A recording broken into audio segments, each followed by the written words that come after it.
के अंदर बच्चों हम चैप्टर नंबर 9 और उसकी एक्सरसाइज जो है वो डिस्कस करने जा रहे हैं। वैसे तो आपको पता है कि बच्चों हम चैप्टर बड़ी डिटेल से पढ़े होते हैं और तमाम टॉपिक को कवर कर रहे होते हैं, इसलिए एक्सरसाइज हमारे लिए इतनी मुश्किल नहीं होती। इसकी एक्सरसाइज में एक ही न्यूमेरिकल है, यानी आप समझ लें इस चैप्टर के अंदर सिर्फ एक न्यूमेरिकल है और वो आपके पास क्वेश्चन नंबर 10 लेटेस्ट एडिशन के मुताबिक बच्चों वो क्वेश्चन मैं आपके सामने सॉल्व करूंगा। बाकी मल्टीपल चॉइस हैं या शॉर्ट क्वेश्चंस हैं जो कि हमने ऑलरेडी किए हुए हैं, इनको भी देख लेते हैं बच्चों। तो हमारे पास चैप्टर नंबर 9 जो है उसके अंदर question number 1 multiple choice question. First का ऑप्शन बीटा है और डिक्रीज़ का ऑप्शन होगा, क्योंकि बच्चों कुछ बुक में कुछ एडिशन में ये थोड़ी सी सीक्वेंस आगे पीछे है, इसलिए बच्चों को डिस्टर्बेंस होती है कि सर बी कौन सी वाली बुक के मुताबिक है। तो बच्चों हमारे लेटेस्ट एडिशन के मुताबिक फर्स्ट का multiple choice option B decreases, second D zero लिखा होगा वहाँ पे, ज़ीरो ऑर्डर, और ए आपके पास है और रेट इक्वेशन लिखी होगी, रेट इज इक्वल टू के ए की पावर 2 और बी, और 4 का ऑप्शन डी ज़ीरो और 5 D none of these, 6 C concentration of both are single bond X alkyl halide and water is double, ये ऑप्शन दिया होगा। और इसी तरीके से 7 का ऑप्शन डी नन ऑफ दीज, 8 का ऑप्शन डी दिया होगा बुक पे नन ऑफ दीज, और 9 जो है उसका ऑप्शन बी स्लो, और 10 उसका option C forward as well as reverse reaction. ये बच्चों आप मल्टीपल चॉइस अपनी बुक पे सर्कल करोगे और इंशाल्लाह अगर आपने चैप्टर पूरा सीक्वेंस से पढ़ा हुआ है तो आपको कोई भी मल्टीपल चॉइस डिस्टर्ब नहीं करेगा। अब हम आते हैं बच्चों इसके क्वेश्चन, शॉर्ट क्वेश्चंस पे।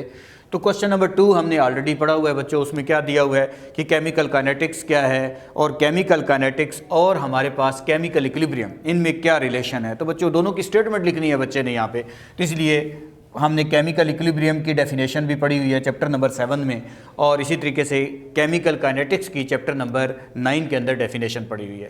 तो इसलिए यहाँ दोनों की डेफिनेशन देनी है। क्वेश्चन नंबर 2 आप कर चुके हैं, क्वेश्चन 3 भी कर लिया है, 4 भी कर लिया और 5 भी कर लिया है। ये बुक पे एक दफ़ा आप ज़रूर रीड कर लें इनको, ताकि आपको पता चले कि इनमें क्या क्या क्वेश्चन मौजूद हैं। क्वेश्चन नंबर 6 बच्चों एक छोटा सा क्वेश्चन उसने पूछा है बच्चे से, और क्वेश्चन नंबर 6 है कि what is the effect of catalyst on the following, जैसे रेट ऑफ रिएक्शन पे कैटालिस्ट का क्या इफेक्ट है। तो बच्चों हमने पढ़ा हुआ है कि कैटालिस्ट रेट ऑफ रिएक्शन बढ़ा देता है, ठीक है, और उसको बढ़ाता कैसे है, क्योंकि एक्टिवेशन एनर्जी को कम कर देता है और उसमें वो खुद कंज्यूम भी नहीं होता। तो इसलिए मैं आपसे कहता हूँ effect of catalyst on the following में रेट ऑफ रिएक्शन पे क्या होगा, तो आप कहेंगे it increase the rate of reaction, it increase the rate of reaction, rate of reaction by decreasing activation energy. बस ये लाइन याद कर लेनी है, it increase the rate of reaction by decreasing activation energy. Energy of activation क्या होगा बच्चों, catalyst का इफेक्ट क्या होगा, एनर्जी ऑफ एक्टिवेशन जिसको एक्टिवेशन एनर्जी कहते हैं। तो बच्चों it decrease the activation energy, क्योंकि ये रेट ऑफ रिएक्शन बढ़ाता है एक्टिवेशन एनर्जी को कम करके, it decrease the activation energy, it decrease the activation energy, energy of activation भी इसको कहते हैं। ये एक्टिवेशन एनर्जी को कम कर देता है और रिएक्शन को एक नया पाथ देता है। हमने पढ़ा था कैटालाइसिस बच्चों, अगर कैटालाइसिस का लेक्चर आपने देखा है तो बच्चों उसके अंदर आप देखें तो बच्चों ये आपके पास मौजूद है, ये पूरी डायग्राम भी मैंने बनाई है। अच्छा, equilibrium position of the reversible reaction पे क्या फर्क पड़ेगा कैटालिस्ट का, effect of catalyst, equilibrium position of the reversible reaction हमें पढ़ लिया है चैप्टर नंबर 7 में केमिकल इक्विलिब्रियम में। There is no effect of catalyst on equilibrium position, ठीक है, there is no effect of catalyst on equilibrium position, क्योंकि इसका इक्विलिब्रियम पोजीशन पे कोई इफेक्ट नहीं होता। No effect of catalyst on equilibrium position, on equilibrium position, catalyst का equilibrium position पे कोई फर्क नहीं होता। आपने पढ़ा है बच्चों कैटालिस्ट ऐसी चीज़ को कहते हैं जो रिएक्शन की स्पीड को बढ़ाता है और उसमें खुद खर्च नहीं होता, और इसी तरीके से ये एक्टिवेशन एनर्जी को कम कर देता है। अगर कोई रिएक्शन इक्विलिब्रियम पोजीशन पे पहुंच चुका है तो उस वक्त रेट ऑफ फॉरवर्ड रिएक्शन और रेट ऑफ बैकवर्ड रिएक्शन बराबर होंगे। तो उस वक्त बच्चों हमारे पास कैटालिस्ट डालने का कोई फ़ायदा नहीं होगा, क्योंकि जितना रिएक्शन फॉरवर्ड जाएगा उतना ही बैकवर्ड आएगा, लेकिन उसकी स्पीड फास्ट हो जाएगी। लेकिन अगर आप स्टार्ट में डाल देते कैटालिस्ट तो उससे क्या होता है बच्चों कि जो हमारे पास ये रिएक्शन है वो इक्विलिब्रियम पोजीशन जल्दी अचीव कर लेता। इसलिए हम कुछ लाइनें याद करते हैं कि हमें पता होता है catalyst a substance which increase the rate of reaction by decreasing activation energy is called catalyst. There is no effect of catalyst on equilibrium position, however it decrease the equilibrium time. ये chapter number 7 के जो lectures हैं बच्चों, उनके अंदर ये लाइनें मौजूद हैं। अब क्वेश्चन नंबर 7 हमारे पास है बच्चों, इसमें उसने क्वेश्चन आपसे किया है, वो कहता है कि R सिंगल बॉन्ड X ये अल्काइल हैलाइड है, इसका रिएक्शन वाटर से करें तो ये हमारे पास ROH अल्कोहल बन जाता है प्लस HX बन जाता है। अब वो आपसे सवाल कर रहा है, if reaction were a single step, अगर ये रिएक्शन सिंगल स्टेप प्रोसेस है, what would you predict the rate law to be, यानी आप इससे, अगर ये रिएक्शन सिंगल स्टेप है तो आप इसका रेट लॉ से क्या प्रिडिक्ट करेंगे, क्या नज़र आता है। तो बच्चों अगर मैं आपके सामने इसको लिखूं तो हमें, अगर ये सिंगल स्टेप है तो हमने पढ़ा है कि when the reaction take place in single step then the same step is called rate determining step या slow step. When the reaction take place in more than one step, then slow step of the reaction is called rate determining step या उसको slow जो step है। तो हमारे पास जो rate equation होती है बच्चों वो हमेशा स्लो स्टेप से लिखी जाती है। तो वो तो कहता है रिएक्शन एक ही स्टेप में है, तो इसका मतलब ये है कि इसका यही स्लो स्टेप होगा। अगर यही स्लो स्टेप होगा तो इसके मुताबिक इसकी रेट इक्वेशन ये बननी चाहिए, रेट इज इक्वल टू के और R single bond X into क्या हो जाना चाहिए, वाटर, ये बनना चाहिए। और इसके मुताबिक अगर मैं आपसे कहूं बच्चों इसका ऑर्डर क्या बनेगा, तो आप कहेंगे इसके मुताबिक अगर देखें, क्योंकि सिंगल स्टेप रिएक्शन है, जो इक्वेशन दी होगी वही उसका ऑर्डर, रेट इक्वेशन में रिएक्टेंट मौजूद होंगे, तो इसकी पावर 1 है और इसकी पावर 1 है, तो 1 + 1 = 2, रिएक्शन इज सेकंड ऑर्डर। लेकिन बच्चों इसमें एक नीचे लाइन याद लिखनी है, जिन रिएक्शन में रेट इक्वेशन के अंदर वाटर आ जाए, याद रखें water is used as a solvent, ठीक है, हम कहेंगे in this reaction water is used as a solvent, its concentration remain constant, क्योंकि वाटर एज ए सॉल्वेंट है और ये एक्सेस में मौजूद है, और अगर कोई रिएक्टेंट एक्सेस में मौजूद हो तो रेट ऑफ रिएक्शन उसके ऊपर डिपेंड नहीं करता। तो इसमें वाटर एज ए सॉल्वेंट है, ये एक्सेस में मौजूद है, रेट ऑफ रिएक्शन इस पे डिपेंड नहीं करेगा। देयरफॉर ये जो हमारे पास इसकी जो ओवरऑल इक्वेशन, रेट इक्वेशन बनेगी वो ये होगी, रेट इज इक्वल टू के और हम लिख देंगे R सिंगल बॉन्ड X, और इसको हम कौन से ऑर्डर रिएक्शन कहेंगे। आपको याद होगा मैंने ऑर्डर ऑफ रिएक्शन का टॉपिक जब पढ़ाया तो बच्चों एक टॉपिक पढ़ाया सीडो फर्स्ट ऑर्डर रिएक्शन, तो it is the example of pseudo first order reaction. क्यों कि बाज़ाहिर देखने में देखें तो इसमें 2 मॉलिक्यूल स्लो स्टेप में नजर आ रहे हैं, लेकिन क्योंकि वाटर एज ए सॉल्वेंट है, ये एक्सेस में होता है, इसलिए जब भी वाटर आएगा हम रेट इक्वेशन से उसको निकाल दिया करेंगे, नीचे एक लाइन लिख दिया करेंगे कि वाटर एज ए सॉल्वेंट है, ये एक्सेस में है, रेट ऑफ रिएक्शन इस पर डिपेंड नहीं करेगा, और फिर हम इसकी ओवरऑल इक्वेशन ये लिख देंगे। तो हम इसके नीचे लिखेंगे कि ये रिएक्शन आपके पास ओवरऑल क्या है, सीडो फर्स्ट ऑर्डर है जी, सीडो फर्स्ट ऑर्डर रिएक्शन, ये हमारे पास सीडो फर्स्ट ऑर्डर रिएक्शन है। अब इसी तरीके से क्वेश्चन नंबर 8 बच्चों आप लोग कर चुके हैं, क्वेश्चन नंबर 8 आपने पढ़ा हुआ है, मैंने दोबारा इसलिए नहीं लिखा कि आपका टाइम भी वेस्ट ना हो, ताकि हम नेक्स्ट चैप्टर की तरफ भी चल सकें। क्वेश्चन नंबर 9 उसका ए पार्ट बच्चों थोड़ा सा थोड़ी सी लाइन चेंज की, तो मैंने कहा चलो बच्चों को बता दूं, इसका बी और सी पार्ट ऑलरेडी आप कर चुके हो, बुक पे अगर आप रीड कर लें तो और अच्छी बात है कि बी और सी पार्ट में कोई ऐसी चीज़ तो नहीं है जो आपको कन्फ्यूज़ कर रही है। तो बच्चों क्वेश्चन नंबर 9 ए पार्ट में लिखा हुआ है, very small amount of catalyst may prove sufficient to carry out a reaction. वो कहता है कि बहुत कम अमाउंट कैटालिस्ट की वो भी काफ़ी होती है एक रिएक्शन को प्रोसीड कराने के लिए। वजह क्या है, हम एक लाइन लिख देंगे और यहाँ स्टेटमेंट लिख देंगे। क्या स्टेटमेंट लिखेंगे, a substance which increase the rate of reaction without being consumed is called catalyst. तो बच्चों ये तो हमारे पास कैटालिस्ट ऐसी चीज़ है जो रिएक्शन की स्पीड को बढ़ाता है without being consumed, without being consumed. तो ऐसी चीज़ जो कंज्यूम ही ना हो तो बच्चों फिर रेट उसका फ़र्क नहीं पड़ता, इसलिए विदाउट बीइंग कंज्यूम्ड है। कैटालिस्ट ऐसी चीज़ है जो रिएक्शन की स्पीड को बढ़ाता है और उसमें खुद कंज्यूम नहीं होता, इसलिए मैंने शॉर्ट फॉर्म में लिख दिया कि आपको पता है।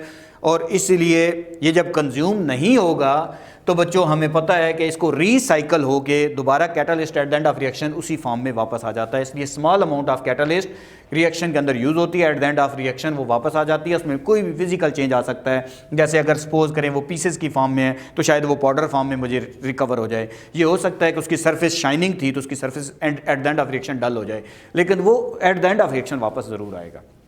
बच्चों ये क्वेश्चन आपके लिए इस लिहाज से इंपॉर्टेंट है कि क्योंकि इस तरह के छोटे छोटे न्यूमेरिकल्स आपसे पूछे जा सकते हैं, क्योंकि इसमें एक ही न्यूमेरिकल है बच्चों। इसी तरह का आप समझ लें चैप्टर के अंदर एग्जांपल भी सॉल्व कर सकते हैं।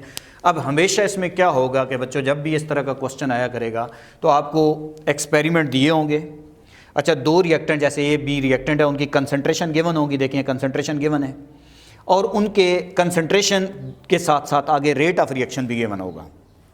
हमें पता है कि हम एक मेथड ऑफ लार्ज एक्सेस पढ़ते हैं पंजाब टेक्स्ट बुक में, हमारी बुक तो नहीं पढ़ाती बच्चों, अदरवाइज जब भी हमें रेट इक्वेशन एक रिएक्टेंट के लिहाज से पढ़ना होता है तो हम क्या करते हैं कि बच्चों पहले एक रिएक्टेंट की कंसंट्रेशन को कांस्टेंट रखते हैं, दूसरे को चेंज करते हैं, जिसको चेंज करते हैं उसके लिहाज से रेट इक्वेशन लिखते हैं, फिर पहले को कांस्टेंट करते हैं, दूसरे को चेंज करते हैं, फिर उसके लिहाज से रेट इक्वेशन लिखते हैं, और फिर आखिर में ओवरऑल रेट इक्वेशन लिख लेते हैं। जैसे मैं अभी आपके सामने रेट इक्वेशन इसकी फाइंड करने लगा हूं, तो बच्चों अब हमने पहले तो उस डाटा को ज़रा गौर से देखना है कि उसमें आप देखें एक्सपेरिमेंट 4 लिखे हुए, उन एक्सपेरिमेंट में वो हमें क्या बता रहा है कि देखें पहला जब हमारे पास ए की कंसंट्रेशन 0.1 है और बी की कंसंट्रेशन 0.1 है तो रेट ऑफ रिएक्शन की स्पीड है 1.00 इंटू 10⁻⁻5।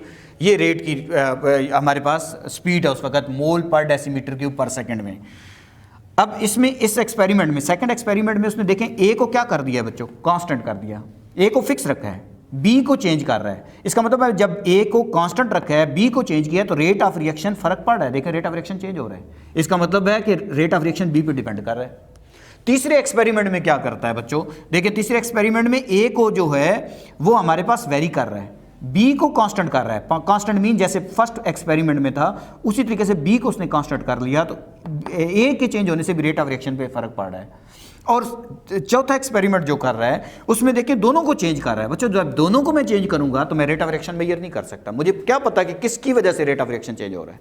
तो इसलिए मैं सबसे पहले देखूंगा कि मैं उन एक्सपेरिमेंट को सिलेक्ट करूंगा जिसमें एक को कांस्टेंट रखा गया और बी को जो है एक को कांस्टेंट रखा गया और दूसरे को जो है वो वेरिएबल बनाया गया। तो जैसे मैं आपसे कहता हूं, मैं सबसे पहले फाइंड करना चाह रहा हूं rate equation with respect to B, suppose करें, तो मैं देखूंगा किन दो एक्सपेरिमेंट में एक कांस्टेंट है और बी चेंज हो रहा है। Rate equation with respect to rate equation with respect to B. अच्छा बच्चों, बी जो रिएक्टेंट है, अब मैं देख रहा हूं कि rate equation with respect to B अगर मैं देखें तो हमारे पास ए एक्सपेरिमेंट नंबर 1 और एक्सपेरिमेंट नंबर 2 में कांस्टेंट है, जबकि बी जो है वो चेंज हो रहा है। तो हम इसमें क्या करेंगे कि यहां पे कंसंट्रेशन रेशो लिख देंगे, यहां पे कंसंट्रेशन रेशो, और यहां पे रेट रेशो लिख देंगे, रेट रेशो। हमें इतना तो पता है ना बच्चों, एक गुना कंसंट्रेशन बढ़ाएं रेट ऑफ रिएक्शन एक गुना बढ़े तो rate of reaction first order है। अगर मैं कंसंट्रेशन एक गुना बढ़ाऊं रेट ऑफ रिएक्शन 2 गुना बढ़े तो इसका मतलब है उस पर डबल डिपेंड कर रहा है। अगर मैं कंसंट्रेशन एक गुना बढ़ाऊं रेट ऑफ रिएक्शन पहले की निस्बत 3 गुना बढ़ जाए तो उसकी पावर 3 हो जाएगी। तो अब मैं इसकी पहले तो कंसंट्रेशन रेशो देखता हूं बच्चों। एक्सपेरिमेंट नंबर 1 के अंदर अगर मैं देखूं तो मेरे पास बी की कंसंट्रेशन है 0.01, और एक्सपेरिमेंट नंबर 2 में जो बी की ए को तो कांस्टेंट रखा है उसने, ए को उसने कांस्टेंट रखा है, बी को चेंज किया है, तो बी की कंसंट्रेशन है मेरे पास 0.02। अब इसी तरीके से ये हमारे पास रेट रेशो भी निकालता हूं। जब इस बी की कंसंट्रेशन इतनी है और ए की भी फिक्स है तो बच्चों मेरे पास रेट ऑफ रिएक्शन ये आ रहा है 1.00 इंटू 10⁻⁻5। जब बी को वो डबल कर रहा है, ए को कांस्टेंट कर रहा है, बी को डबल कर रहा है, तो रेट भी डबल हो रहा है, रेट भी चेंज हो रहा है, और रेट आ रहा है जी 2.00 इंटू 10⁻⁻5। ये आ गया। अब मैं रेशो लगाता हूं बच्चों इनमें, अब इस छोटी वैल्यू है इसलिए इनमें रेशो निकालूं तो 0.1 डिवाइडेड बाय 0.1, इधर आएगा 0.2 डिवाइडेड बाय 0.01, तो ये बन रहा है जी 1:2, यानी ये एक गुना बढ़ाया। ठीक है, अब इधर कंसंट्रेशन रेशो निकालता हूँ, रेट रेशो निकालता हूँ 1.00 इंटू 10⁻⁻5, इधर आ जाएगा जी 1.00 इंटू 10⁻⁻5, इस जगह पे आ जाएगा जी यहाँ पे आ जाएगा 2.00 into 10⁻⁻5 divided by 1.00 into 10⁻⁻5, least value से डिवाइड कर दिया। इधर रेशो निकालता हूँ तो ये आ गया 1 और यहाँ पे भी क्या आ गया 2। तो बच्चों यहाँ से क्या पता चला, कंसंट्रेशन एक गुना बढ़ाई रेट ऑफ रिएक्शन एक गुना बढ़ा, कंसंट्रेशन 2 गुना बढ़ाया रेट ऑफ रिएक्शन 2 गुना बढ़ा। इसका मतलब है सिंगल डिपेंड कर रहा है। When concentration increases single time rate of reaction increases single time, यानी एक कंसंट्रेशन 1 गुना बढ़ा रहे हैं, रेट ऑफ रिएक्शन 1 गुना बढ़ रहा है। कंसंट्रेशन डबल कर रहे हैं, रेट ऑफ रिएक्शन डबल कर रहा है। तो इसका मतलब है rate equation with respect to B जो हमारे पास बनेगी, rate is directly proportional to B की कंसंट्रेशन। पावर 2 क्यों नहीं लिखा बच्चों? इसलिए कि अगर मैं 1 गुना बढ़ाता ये 2 गुना बढ़ता, ये 2 गुना बढ़ता वहाँ 4 गुना हो जाता, फिर डबल लिखता मैं। तो ये तो ए के लिहाज से रेट इक्वेशन हो गई बच्चों, बी के लिहाज से। अब मैं ए के लिहाज से लिखता हूँ। मैं आपसे कहता हूँ rate equation with respect to A बताएं जी। तो बच्चों हम rate equation with respect to A जो है हम इसकी लिखते हैं। अब हम देखते हैं कि किन 2 एक्सपेरिमेंट में ए चेंज हो रहा है। तो हमारे पास है जी rate equation with respect to A. अच्छा, विद रिस्पेक्ट टू ए अगर मैं देखूं तो बच्चों ये एक्सपेरिमेंट नंबर 1 तो मैंने फिक्स रखना है क्योंकि इसमें तो दोनों को इनिशियल पे रखा गया है। अब इसमें देखें तो बी किन 2 में कांस्टेंट है, फर्स्ट में और थर्ड में कांस्टेंट है, बाकी जगहों पे कांस्टेंट नहीं है। फर्स्ट में और थर्ड में एक जैसा है, लेकिन अगर देखें तो फर्स्ट और थर्ड में ए जो है वो चेंज हो रहा है। तो इसलिए अब इनमें देखते हैं तो हमारे पास यहाँ पे लिख देंगे कंसंट्रेशन रेशो, इस जगह लिखेंगे जी कंसंट्रेशन रेशो, और इस जगह लिखेंगे rate ratio, rate of reaction जिसे कहते हैं, रेट रेशो। अब कंसंट्रेशन रेशो पहले निकालते हैं। अगर कंसंट्रेशन रेशो और रेट रेशो सेम आ गए तो फर्स्ट ऑर्डर, अगर चेंज आए जैसे यहाँ पे 1 हो यहाँ 2 हो जाए, यहाँ 2 हो वहाँ 4 आ जाए तो पावर 2 आ जाएगा। अब मैं आपसे कंसंट्रेशन रेशो के लिहाज से कहता हूँ तो मेरे पास जो इसकी कंसंट्रेशन है फर्स्ट एक्सपेरिमेंट में, इसकी है जी कंसंट्रेशन 0.1 ए की 0.1। अच्छा, इसी तरीके से तीसरे में ये चेंज हो गया, ये 0.2 हो गया। Experiment number, comparing experiment number 1 and 3। अब इसी तरीके से रेट रेशो भी निकलता हूँ तो इधर 1.00 इंटू 10⁻⁵, इधर लिखूँगा तो मेरे पास आ जाएगा 2.00 इंटू 10⁻⁵।